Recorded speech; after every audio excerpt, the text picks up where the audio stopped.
if you are a fresher, you need to first talk about your educational background with specific reference to the field or the papers or the courses that you have done in relation to the job title, and then you can talk about little work experience that you had. So example, Pondicherry University, a central university, Puducherry, India, program of study, degree received, and date. So date, if it's within the last 5 years, it's enough to mention the date. Certain tips on education.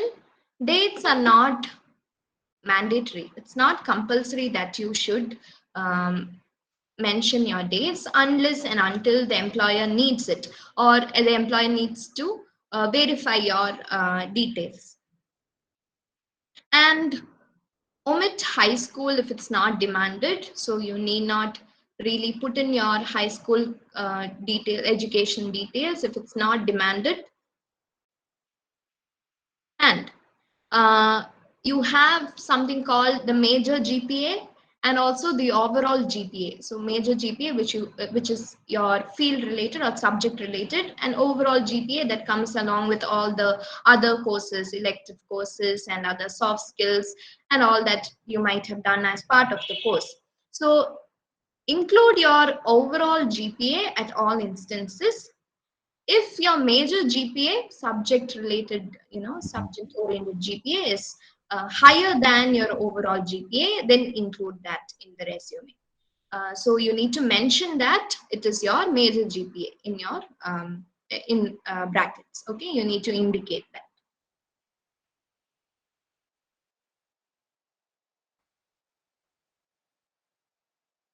Next part in your resume is your employment history. So this is where you will include your job titles, places and dates of employment and job responsibilities that you had over the years. So you may separate your experience into that for which you were paid and experience for which you were not paid. So as I said earlier, when you have to list out your accomplishments, you need to look at all the experience that you have had so far. So you can separate, you may separate, but remember, however, that each experience is valuable, even if you were not paid to do it. So include them no matter what. Okay. So with the COVID-19 situation, there might have been times when you had to take a break or you have been laid off. So it is advised that you include that in your resume. It's okay to say this in your resume if you had lapse or certain pauses in your work area because of COVID-19. So you can use these terms to mention that. So say company closed or contract position or downsizing due to COVID-19. This is especially because there are, employers are wary of so-called job hoppers who keep on changing jobs. So in order to show that you didn't really have an option and it was because of some other external factors, in this case maybe like COVID-19, you can use these phrases and it's okay to use that in your resume.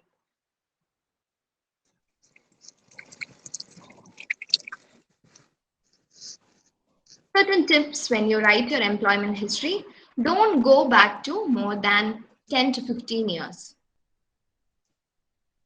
Don't list supervisor contact information. You need not because it belongs to a separate reference page. We'll be coming into that next.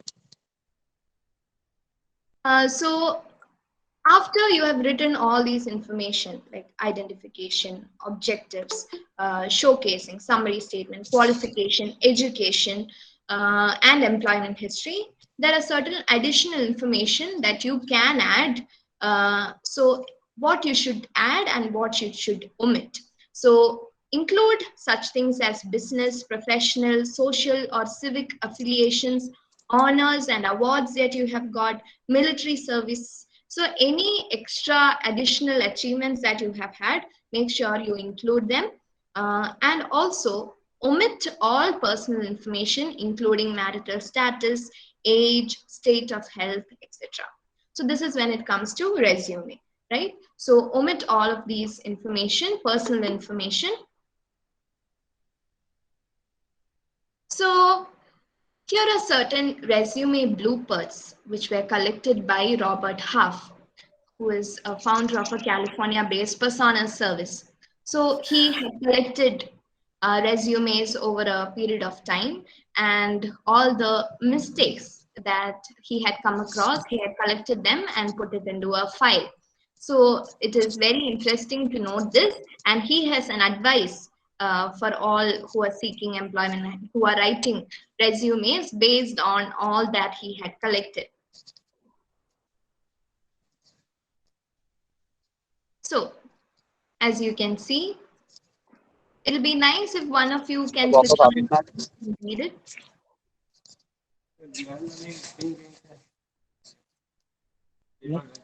Are you able to view?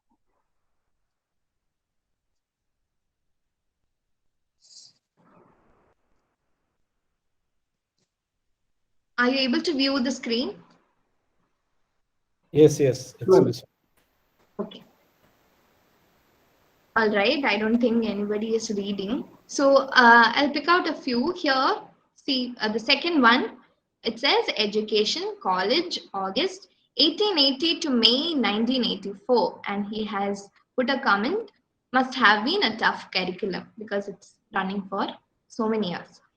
And look at this one, strengths, ability to meet deadlines while maintaining composure. So instead of composure, the person has written composer. So he has a funny comment. Would that be Mozart or Beethoven? Education in BA in liberal arts instead of liberal arts. Look at this one. Personal, married 20 years, own a home along with a friendly mortgage company. So as if it is for a matrimonial site. Okay, so there's one more. Look at this one. Work experience, responsibilities included checking customers out. And then did he rank them on a scale of 1 to 10? So these are the kind of mistakes that he had collected. And which brings us to the most important advice that anyone would give on resume writing. No, never. Make sure your resume don't have mistakes. So read it, edit it as many times as possible to make sure that it doesn't have any mistakes.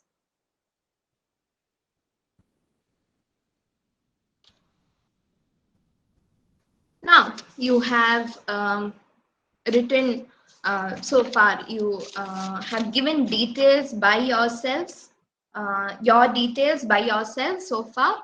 Now it is details that people who know you should give. So when you look at this reference page, there are certain things to keep in mind. Okay, why have them? Why have references? It might be because they know people who can help. Your references know people who can help. People who are evaluating your candidacy may know them.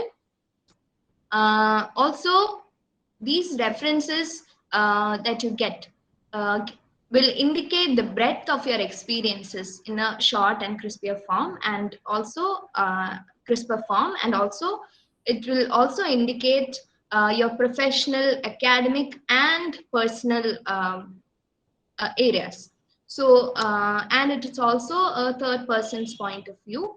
It is not just your view. So that makes it even more convincing.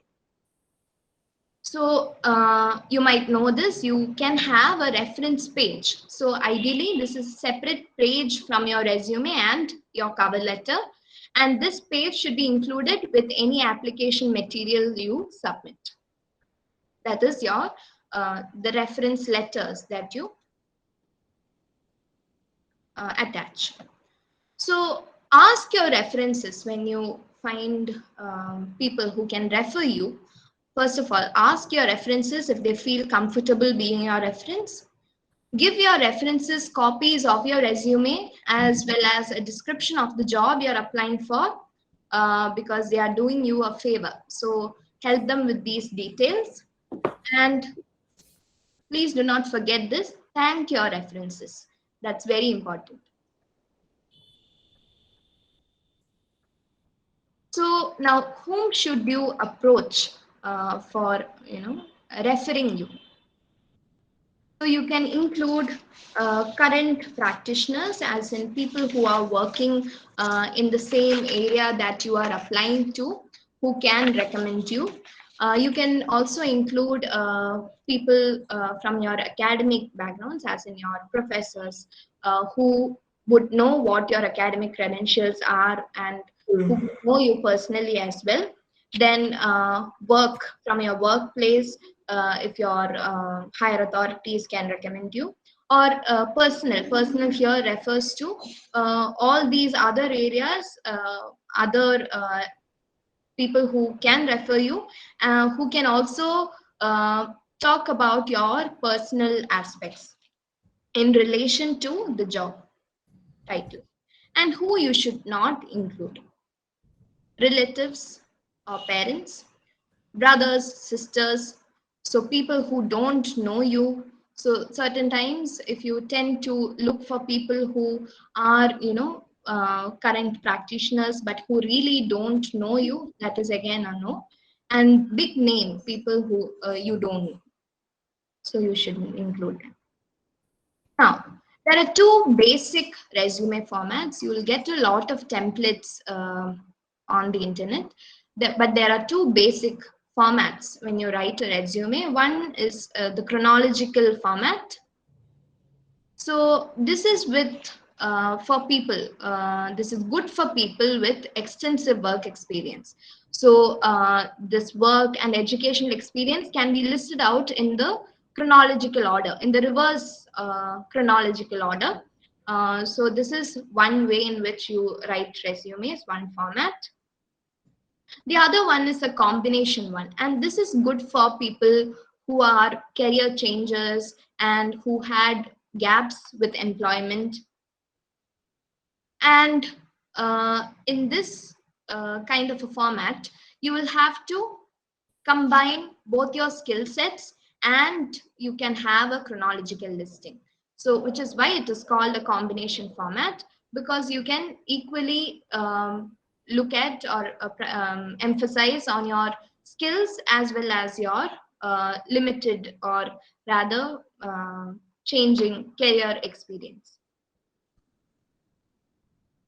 Now, I'd like to hint at covering letter, because a resume is always accompanied by a covering letter. Not much into it. I've already uploaded the sample covering letter. You can look into that.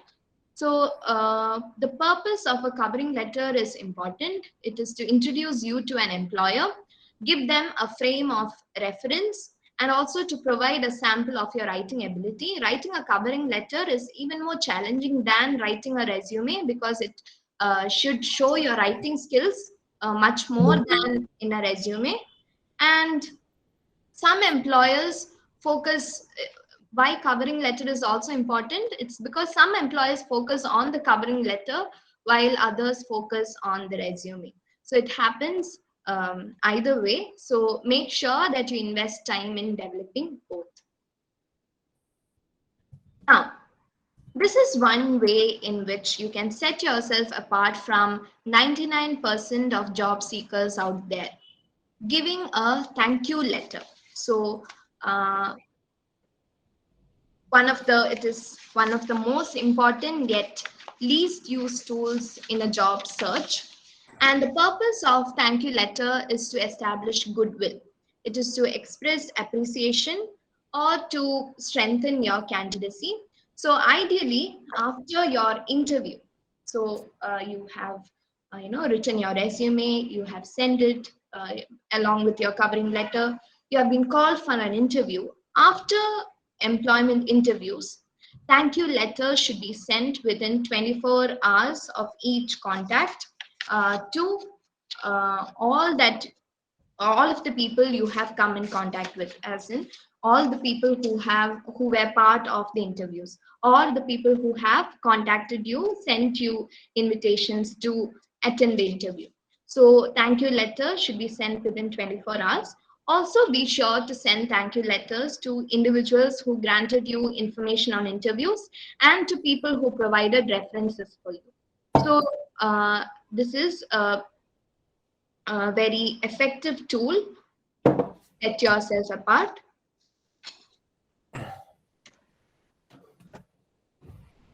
So,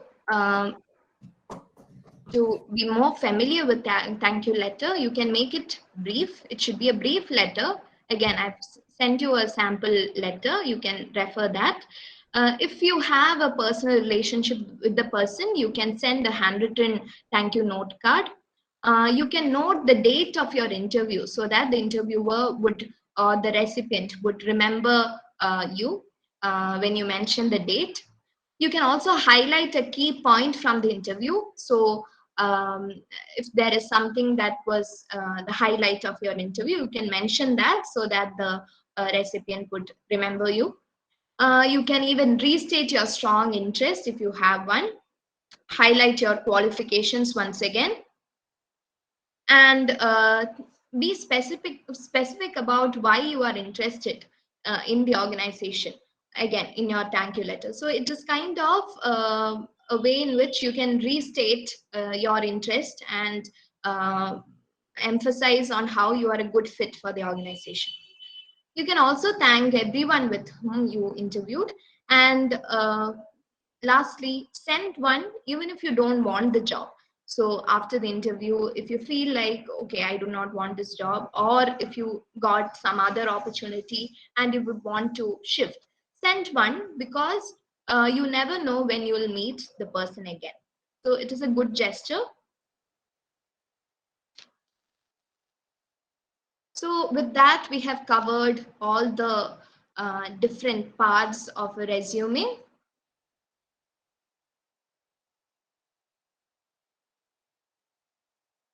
And all the material which I've referred to, and also which I've certain checklists for you for resume and for covering letter have all been uploaded here. So please feel free. This link is always available. So please come back to this whenever you feel it's necessary. So with that, I'd like to end the presentation. Dear students, this is the time for the question answers. This is the most important of the entire workshop. End of it, if you are not able to make your CV, it is waste. So make sure actually you have all the clarity and you will be able to do your CV excellently.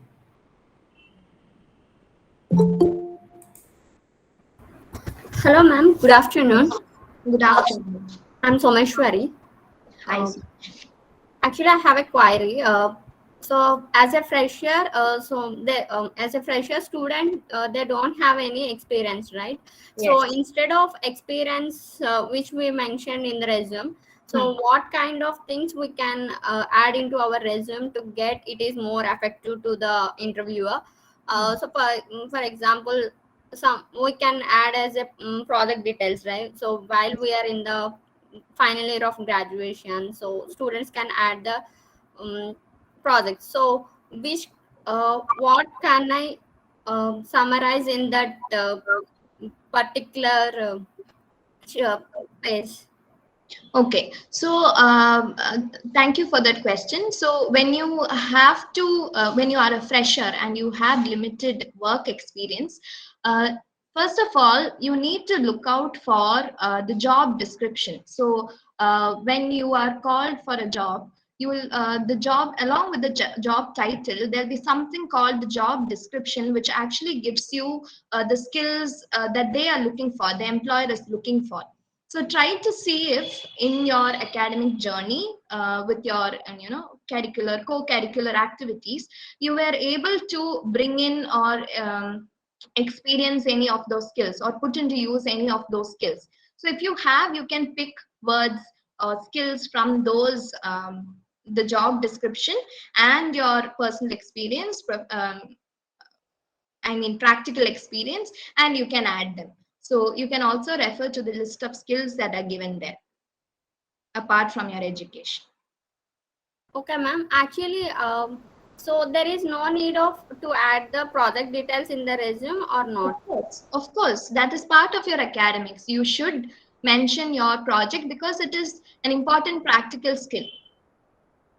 You definitely should include your project details. You should include a summary statement of what you did in your project, and if you can pick out certain specific things that are related to the job description, related to the job, that'll be great.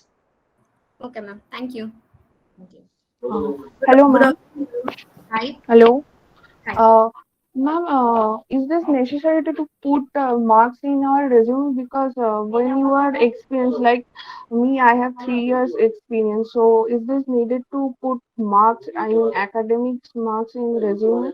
It depends on your area of field. If you are getting into an educational institution, it is important to put your marks. But if it is something to do with, the job is related to your practical skills, then most of the times it is not necessary as such.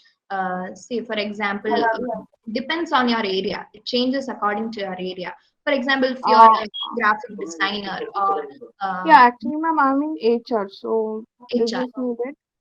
If you have, it also depends on your work experience. If you have had 5 years, minimum 5 years experience, it is not necessary, but it all depends on the needs of your employer. Okay, ma'am. Okay, thank you. Thank you. Thank you. You have a question in the chat box. Chat box, yes. What are the magical words to attract the head of the company through your resume?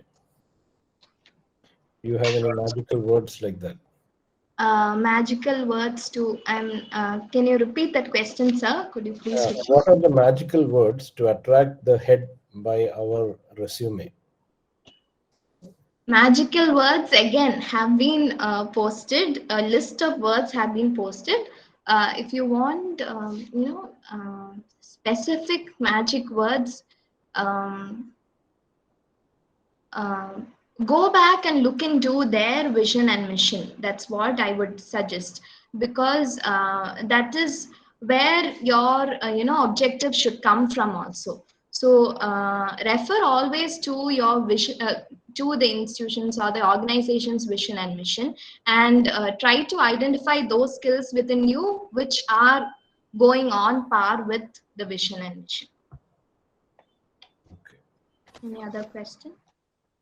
Then one question I have. So as we have already added the references in the LinkedIn, do we need to add it in a resume or a cover letter? References where? In the resume. Yeah, you will have to add the references, and there should be a reference page, which is the reference letter.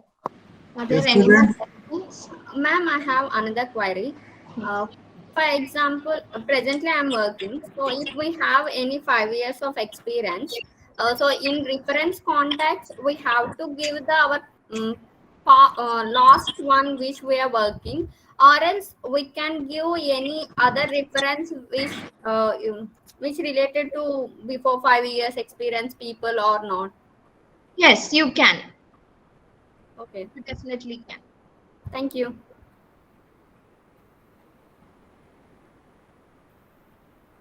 Good afternoon, ma'am. This is Narendra Kumar. May you explain cover letter once again? Okay, cover letter accompanies or supports the resume. So it is more detailed, and you need to have the body ready. Body of the letter should be your unique strengths or unique skills that is related to the job description. And it is the purpose of a covering letter is to introduce you to an employer and give them a frame of reference, and also to provide a sample of your writing ability, because some of the employers focus on covering letter as they focus on resume. So when you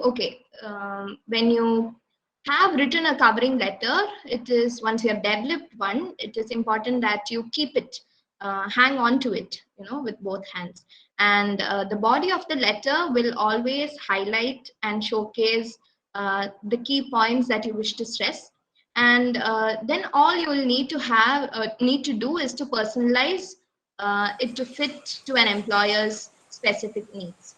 So I've also given a checklist for you that goes into the covering letter, so you can refer to that and create one and change it according to employer's needs. And it should always go with the resume. It should always be attached with the resume. And also, if you are sending your resume as an email, the email can be the covering letter, as in the covering letter format, the email note or mail can be sent.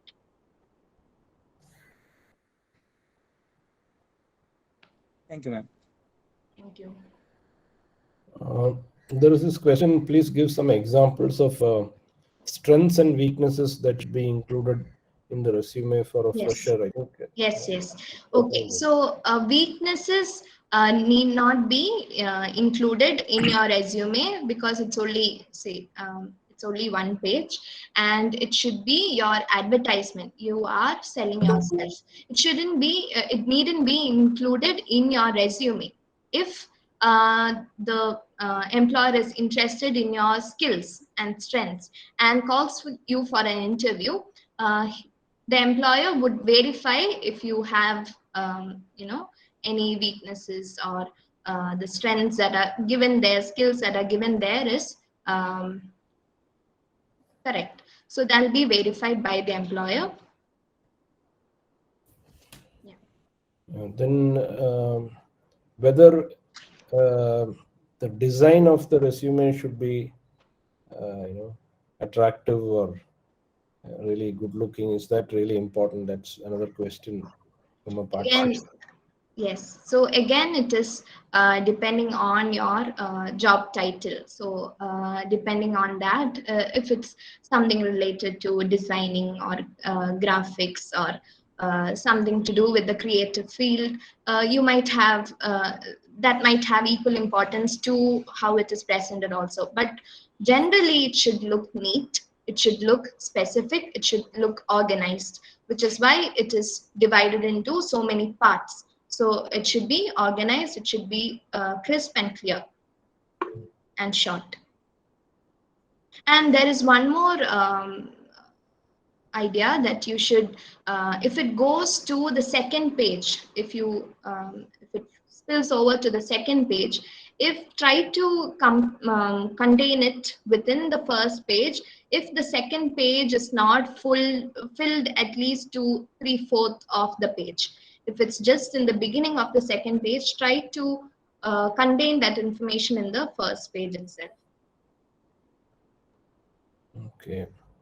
Then, whether it is necessary to, like, while mentioning your educational qualifications, whether it is necessary to mention that you have studied in distance mode or regular mode, that is another question. Again, it depends on your employer, but I think it is, some of the job descriptions ask for qualifications which are in regular mode. So in that case, you can mention them. How to make the resume noticeable, how to highlight our resume to get the job through the resume itself. Stick on to the format, stick on to what all the parts that I just said and all the tips that I have given. Okay. Then there is another question where she is at present a project manager but wishes to change to the teaching profession. So how to make a resume to get employed in teaching? Okay, there are some institutions where they do not really look for a resume. They'll only look, they'll have an application form. So in that case, the resumes wouldn't really work. So they'll have a set format and they'll ask for specific information, and you'll only have to give the specific information. So when it comes to teaching, in my experience, it is more to do with the qualification that you have, and the academic qualifications that you have. So you will have to get the application forms and then fill in the application forms, and then okay, if you have a resume, you can attach it, but they will be primarily looking at the application form. They are clear with the details that they need. Then we need to make every resume related to the job that we are going to apply. That means, Yes. yeah, I think the question is whether the resume should be job specific rather than a very general kind of one. Of Whether course, of course, of course. That is what sets apart resume from CVs and biodatas. So CVs and biodatas, people tend to confuse between CV, biodata, and resume. Resume is the one that is job specific. CV is more detailed. It can run onto pages. Biodata is what has your, also has your personal information. But resume is your professional credentials. It should be job specific. Okay. Then is it necessary to add the postal address in the resume? Postal address, yes. If you have two addresses, you need to add them, because certain employers will send you call for interview via post also. So you need to give the right address through which they can contact you. Yeah, that's true. And whether you should give a space between each headline. I mean, it must be between sections. Yes, you will have to give space. And then, is the declaration necessary when you prepare a resume? At the end of it, should we have a declaration? It is good if you have it, but it is not mandatory. It's good if you have it also. Okay. So those were the questions that came up in the chat box. Okay, sir. If anybody has any more questions. Any more questions here? Last part of the workshop. If we are applying for a foreign job. Yeah, that's actually here I would like to supplement. When you are actually adding the references, one has to be very, very careful. It is not simple thing. First, actually, wherever you worked at long time, where your boss, the boss, normally the senior fellow, if he is able to actually portray you, that will definitely help actually in getting the job there. For example, if you are working in university and you know the dean, and if dean is able to, if you are able to put the dean name, dean will be able to give you a good reference of your profile. Or if you are working in a corporate company where actually a senior person will be able to give, then better to give actually senior to people's names, so that at least they take the word of that directly, of course. But if you give the junior most, your supervisor, that word may not carry much weight actually. That's my practical experience I'm telling, of course, particularly when you're dealing with the foreign jobs. Foreign jobs, actually some of the jobs you get job just because of references. Sometimes they may conduct interviews, sometimes they may not conduct interviews. Based on the references, they actually conduct all the surveys required. They collect all the information, they'll be able to give you the letters. So that's the reason references are very, very important. Of course, one has to be very, very careful, you should provide, of course. I'm talking about international scenario, national scenario. In national scenario also, now they are practicing the same in India also. Not all the companies, at least 80-90% of the companies, they are also following here. But if you apply abroad, it is a must. You can't actually avoid that. You have to be very, very careful in giving the references. References should be or must be very strong. And if they are actually internationally known people, and you have fair chances to get. That is the common thing one has to look into it too. And this is actually supplementary information what Madam has given.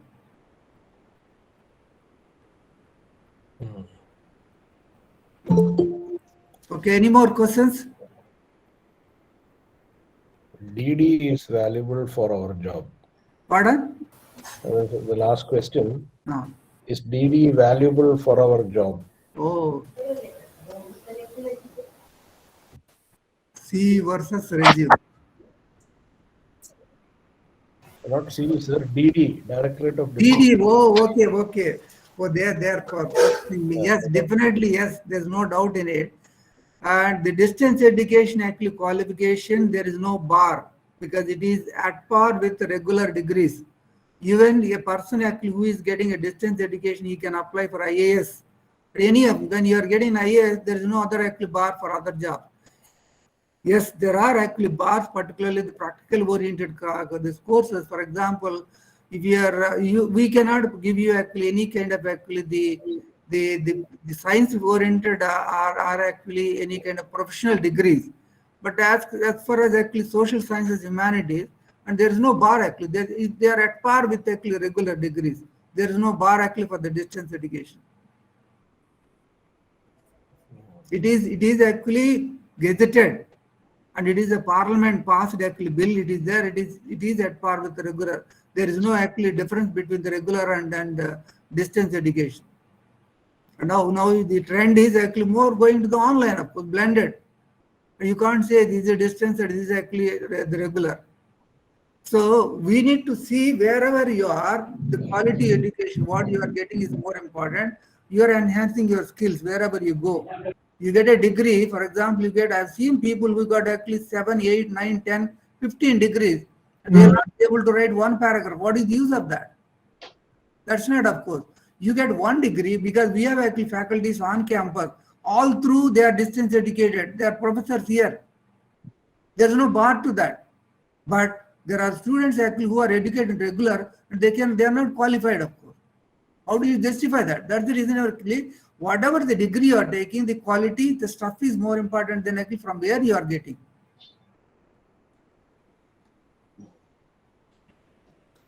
Because I have seen outside abroad, I've seen UK, I've seen Singapore, I've seen India. These three countries' education system I'm comparing and telling you. All through all these places I walked out.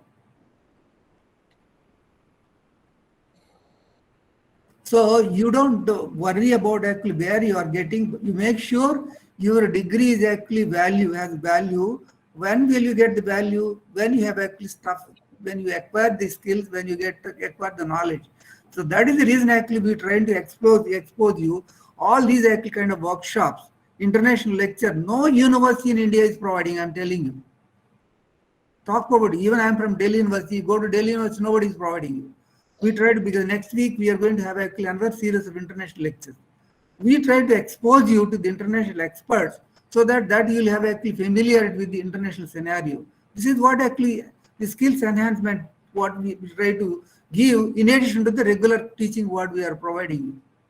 So this is what actually which you need to use and actually enhance your skill. That definitely will help you to go up. So that is the reason we try to explore and we try to in this one, what you call advising you to all the time to actually attend the lectures, whoever who cannot, but even to them also, we try to record these lectures, put on our website, and you will be able to, at your convenience, you can go through those video lectures. But in spite of all this, if you do not want to go through, God only will save you. And our job is to provide, and your job is to receive and to enhance your skills. So it is in your hand, of course, it is not in our hand. Our job, our side, actually, we are in the giving side, and you are at the receiving end, and you should receive as much as you can. It is up to your what you call the time and actually your interest, all these things. So any questions apart from these workshops? You have any general questions? Also, we can. but not actually go for too long, because we have experts. It's not fair to keep it too long. Yeah, just one more question for Miss Angel. Already you have explained that, but still the person has asked the difference between CV and resume. Yes, sir. I'll present the window. It's an image that gives the difference. So if you look at this, resume is 1 to 2 pages, summary of skills, education, or qualification, experience of a person, whereas CV is a longer, more detailed synopsis indicating professional experience of a person. So all the details that are pertaining to your professional experience can be included in a CV. Anything that you have done as part of your profession, if you have attended workshops, seminars, so all that goes into your CV. Biodata is something, it's only again 1 page that gives your hobbies, interests, more of your personal details are given in your biodata. I hope it's clear. Just to summarize what Ms. Angel had said, she began by talking about the necessity for having a resume, how long a resume ideally should be, and how long a recruiter or an employer may ideally take for reading a resume. She then spoke about the structure of the resume, the various parts of the resume, the different components that go into each one of them, as well as the basic resume formats. She also looked at covering letters and explained the importance of a courteous thank you letter also at the end. And she showed us various resume bloopers, the various mistakes that we need to watch out for her. It is very important that we really need to make sure that our resumes don't have any errors. So let me take this opportunity to thank you, Ms. Angel, Sebastian, for that really wonderful and informative session on resume writing. As you would seen from the questions, I'm sure all our participants greatly benefited from this session, and they would have understood what they need to keep in mind while making a resume. So thank you once again, Ms. Angel. We hope that we will be able to have more such occasions in the future. Thank you. Thank you very much. Yes, once again, thank you all for having me. I hope you benefited from the session. Thank you.